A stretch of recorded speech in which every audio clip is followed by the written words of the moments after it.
Et salut à tous, bienvenue sur Linus Location. Alors oui, je vais bientôt aller au coiffeur, chez le coiffeur. Je sais plus comment on dit. Bon bref, location de véhicules 7 sur 7, 24 sur 24. Les liens, c'est disponible juste en dessous. Aujourd'hui, je vais vous donner 5 conseils pour débuter dans la location de voitures. Alors le premier, c'est vraiment quelque chose que j'ai déjà répété, mais c'est une question qui revient tout le temps, encore et encore et encore. Euh, Par quoi commencer? Moi, franchement, je conseille de débuter petit. Et c'est pour ça que j'ai deux formules de formation. Une première formule avec un prix, franchement, vous la prenez 250 euros, c'est rien du tout parce que vous allez, même pas en un mois, vous allez récupérer votre investissement. Donc c'est aussi comme ça qu'il faut le voir. En se disant, ouais, je donne 250, mais moi, je vous promets en fait qu'en un mois, vous avez récupéré ça. Et le mois suivant, vous avez déjà le double. Donc sincèrement, euh, ma formation ne coûte mais vraiment, vraiment pas cher. C'est juste pour, entre guillemets vous mettre le pied à l'étrier. Alors pourquoi je donne pas ça gratuitement? Parce qu'en fait, je pense sincèrement que tout le monde s'en foutrait si je donne pas ça gratuitement. Et c'est une forme d'implication si c'est j'estime que les gens s'ils mettent 250 balles pour se lancer, ben c'est pas grand-chose. Alors, commencez petit, c'est vraiment, vous avez un véhicule, n'importe lequel, hein, n'importe lequel, vous le prenez, bon, il y a l'histoire de connect ou pas connect, mais vous essayez avec et vous allez être étonné qu'il y a beaucoup de personnes qui vont louer votre véhicule. Et moi, c'est pour ça, en fait, je connais le business depuis 2017, je pense, si je dis pas je faisais ça en particulier, mais j'avais pas vu, en fait, l'ampleur du truc, quoi. Et j'ai mis bah, quasiment 3 ans et demi avant de passer en société. Alors qu'en fait, si j'avais débuté à ce moment-là, bah, j'en serais déjà beaucoup plus loin. Après, c'est votre envie ou pas votre envie. En fait, c'est même pas destiné spécialement à quelqu'un qui veut avoir une boîte avec 10 véhicules, 50 véhicules, hein, mais juste pour éviter les premiers pièges et faire de l'autopartage de véhicules. Donc, ne fût-ce que pour celle-là, cette formation en 250, ça s'adresse à un grand nombre de personnes. En fait, quasiment la totalité de la population, je vous conseille de sur ça. Et vous allez pouvoir, avec ça, rouler gratuitement. Parce que moi, c'est ce qui s'est passé aussi. En fait, c'était ça mon but à la base, c'était euh, développer ça et pouvoir, moi, que ça me paye mon carburant, l'assurance et la taxe. Ça, c'était mon idée de base. Après, voilà, j'ai dépassé. Mais je pense si euh, on propose déjà ça aux gens, on dit vous allez payer zéro carburant, zéro taxe de circulation, vous allez rouler gratuitement. Croyez-moi, dans votre budget, ça va faire une grosse différence. Et il y a pas mal de gens qui ne se rendent pas compte en fait du budget voiture, combien ça coûte quoi. Mensualité de crédit, assurance, essence, euh, bah, ça peut vite monter à 600, 700 euros par mois, hein. Ça fait genre un loyer. Et évidemment, quand vous n'avez plus 700, 800 euros par mois à mettre dans une bagnole et que vous roulez gratuitement, eh ben, ça vous permet d'épargner pas mal d'argent. Bref, ça c'est vraiment le premier point. Deux, c'est acheter au bon prix. Alors ça, c'est vraiment pas évident maintenant parce que le marché est tendu, mais c'est quand même un gros point. Si vous arrivez à acheter un véhicule pas cher et de bonne qualité, ben évidemment, votre rentabilité, votre rendement, tout sera amélioré. Après, c'est pour ça aussi, pour se positionner. Moi, maintenant, je préfère même acheter des véhicules plus chers mais neufs parce qu'en fait, ils ont très peu décoté les véhicules qui ont 2 ou 3 ans et ils ont quand même 2 ou 3 ans avec beaucoup plus de kilomètres. Donc, c'est pas évident là-dessus. Ou démarrer tout petit ou démarrer un peu plus premium, on va dire. Mais bon, ça, je l'explique un peu plus en profondeur dans la formation. Le troisième point, c'est se faire connaître.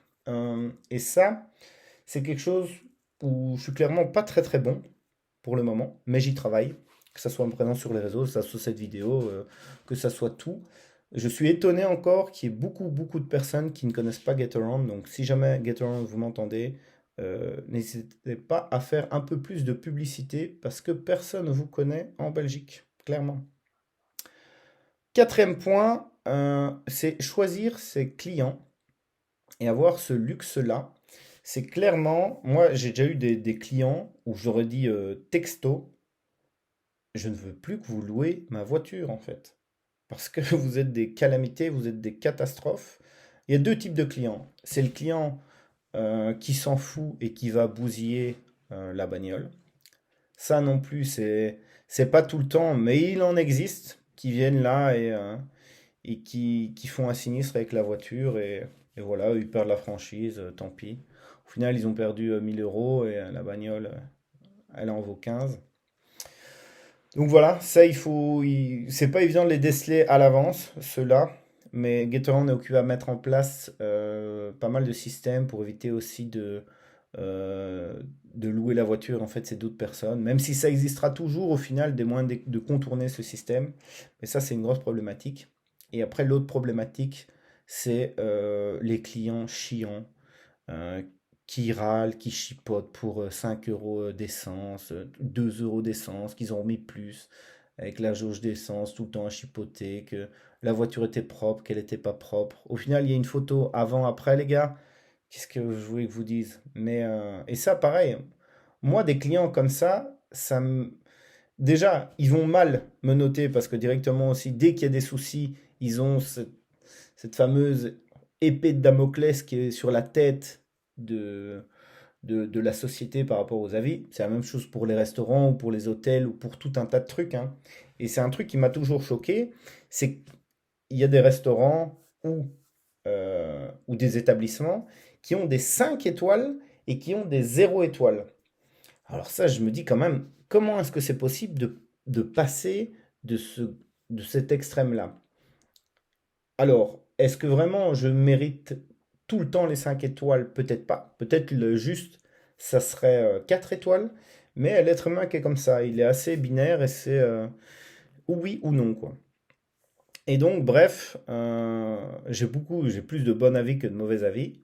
Mais les clients aussi, pour essayer de nous détruire la réputation, ou en tout cas montrer leur mécontentement directement, ils nous saquent en mettant zéro. Alors d'un point de vue peut-être plus objectif, ça serait peut-être mieux de mettre allez, un 3 ou un 2 quoi. C'est pas parce que la voiture était vraiment sale, il y a des photos, hein. Moi, j'invente pas les photos, hein, j'invente pas les saletés, hein. Tout est prouvé, donc tout est tracé aussi, hein, par rapport à ça. Ou des faits indépendants de ma volonté, par exemple avec des ouvertures de volets qui se passent pas. Alors oui, je comprends que c'est handicapant pour eux, mais moi, j'ai pas la main sur tout aussi. Et c'est ça parfois qu'ils ont du mal à saisir. Donc j'essaie évidemment de rendre le meilleur service possible, mais parfois c'est comme ça. Ou par exemple, une personne qui attendait un véhicule à une certaine heure, mais il y avait une location qui terminait juste avant lui, à je crois 1 heure d'écart. Et l'autre personne a du retard. Qu'est-ce que vous voulez que moi je fasse à ça? Est-ce que vous voulez que j'aille le chercher en hélicoptère, prendre la voiture, lui dedans, le sortir des bouchons et le ramener à l'heure? Enfin voilà, c'est des choses qu'il faut prendre conscience là-dessus. Pouvoir choisir ses clients, c'est très important. Parfois, vaut mieux rater une location qu'avoir un mauvais client qui vous attire des problèmes. Et puis, relancer aussi ses clients et les bons clients, leur donner leur meilleur service possible.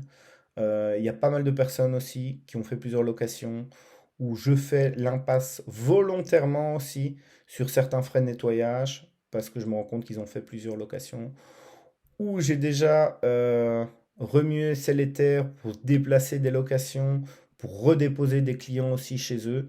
C'est des choses que je fais pour mes bons clients. Mais ça doit être du donnant-donnant. Et ce côté aussi, parce qu'il y a un client qui m'a dit ça et qui m'a dit le client est roi. C'est vrai et c'est faux, mais en final, parfois tu fais une location et tu me donnes 15 euros.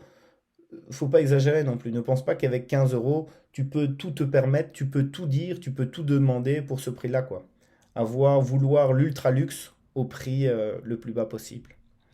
Et puis le cinquième conseil que j'ai à donner par rapport à la location de voiture, et c'est un des plus importants, c'est continuer et persévérer parce que euh, c'est simple à la compréhension. Quand on connaît tous les détails, c'est très simple, mais ce n'est pas facile et vous aurez des problèmes, des emmerdes et ça va pas être un long fleuve tranquille. Mais c'est comme ça, il faut persévérer et je crois en fait c'est dans tous les business. J'ai entendu une personne, ouais, c'était Mathieu Naïs, qui a les salons de coiffure, et qui a dit quelque chose de très juste, qui parlait qu'en fait, il n'y a aucun business euh, parfait, qui n'a aucun problème en fait. Tous les business ont leurs avantages et leurs inconvénients.